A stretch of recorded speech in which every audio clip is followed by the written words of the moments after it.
बाबा नीम करोली एक चमत्कारिक बाबा थे। उनके भक्त उन्हें हनुमान जी का अवतार मानते हैं। वे एक सीधे सादे सरल व्यक्ति थे। उनके संबंध में कई तरह के चमत्कारिक किस्से बताए जाते हैं। आओ जानते हैं बाबा नीम करोली जी के संबंध में कुछ बातें। नीम करोली बाबा का वास्तविक नाम लक्ष्मीनारायण शर्मा था। उत्तर प्रदेश के अकबरपुर गांव में उनका जन्म 1900 के आसपास हुआ था। 17 वर्ष की उम्र में ही उन्हें ज्ञान की प्राप्ति हो गई थी। उनके पिता का नाम दुर्गा प्रसाद शर्मा था।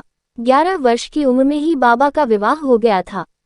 1958 में बाबा ने अपने घर को त्याग दिया और पूरे उत्तर भारत में साधुओं की भांति विचरण करने लगे थे।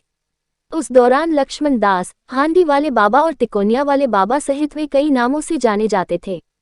गुजरात के ववानिया मोरबी में तपस्या की तो वहां उन्हें तलैया बाबा के नाम से पुकारते लगे थे। एक बार बाबा फर्स्ट क्लास कंपार्टमेंट में सफर कर रहे थे। जब टिकट चेकर आया तो बाबा के पास टिकट नहीं था। तब बाबा को अगले स्टेशन नीम करोली में ट्रेन से उतार दिया गया। बाबा थोड़ी दूर पर ही अपना चिपटा धरती में गाड़कर बैठ गए। ऑफिशियल्स ने ट्रेन को चलाने का ऑर्डर दिया और गार्ड ने ट्रेन को हरी झंडी दिखाई, परंतु ट्रेन एक इंच भी अपनी जगह से नहीं हिली। बहुत प्रयास करने के बाद भी जब ट्रेन नहीं चली तो लोकल मजिस्ट्रेट जो बाबा को जानता था उसने ऑफिशियल्स को बाबा से माफी मांगने और उन्हें सम्मानपूर्वक अंदर लाने को कहा। ट्रेन में सवार अन्य लोगों ने भी मजिस्ट्रेट का समर्थन किया। ऑफिशियल्स ने बाबा से माफी मांगी और उन्हें ससम्मान ट्रेन में बैठाया। बाबा की ट्रेन में बैठते ही ट्रेन चल पड़ी। तभी से बाबा का नाम नीम करोली पड़ गया। नीम करोली वाले बाबा के सैकड़ों चमत्कार के किस्से हैं।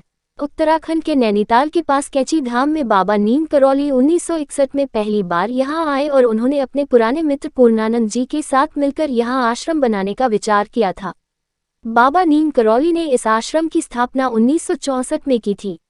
नीम करोली बाबा का समाधि स्थल नैनीताल के पास पंतनगर में है। यह एक ऐसी जगह है जहां कोई भी मुराद लेकर जाए तो वह खाली हाथ नहीं लौटता। यहाँ बाबा का समाधि स्थल भी है। यहाँ बाबा नीम करोली की भी एक भव्य मूर्ति स्थापित की गई है। यहाँ हनुमान जी की मूर्ति भी है।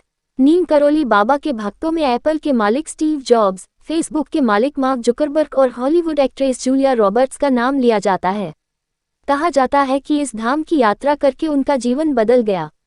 15 जून को देवभूमि कैची धाम में मेले का आयोजन होता है और यहाँ पर देश विदेश से बाबा नीम करोली के भक्त आते हैं।